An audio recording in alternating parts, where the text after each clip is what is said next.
Դուք պատկերացնում եք ստեղծվի մի իրավիճակ, երբ որ մարդը ստիպված լինի իր ունեցած ինտիմ հարաբերությունների վերաբերյալ բարձաբանումներ տալ եւ սկսի տալ անուններ, որոնց հետ ունեցել է այդպիսի հարաբերություններ։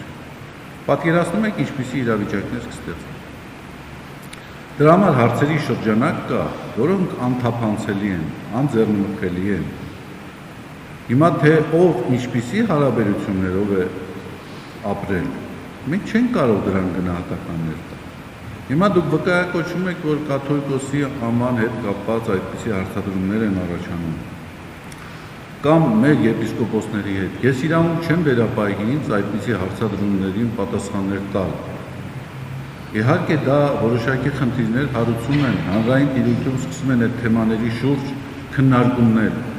բայց ես կարծում եմ մենք պետք է ոչ թե սպասարկենք այդպիսի արհեստական օրակարգերը, որոնք բերվել են մասնավոր տրամադրությամբ, այլ մենք պետք է առողջ բանավեճ հարուցենք, հակադրենք դրան։ Հիմա այսօր Հայաստանի Հանրապետության, Հայաստանի թիվ 1 խնդիրը եկեղեցականների ինտիմ հարաբերությունները եւ եկեղեցականների ենթադրյալ երեխաներն են։ Եթե մենք այդ հարցերի սպառիչ պատասխանները ունենանք,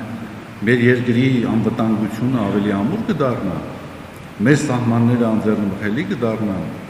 կվերանա հանրային պառակտվածությունը։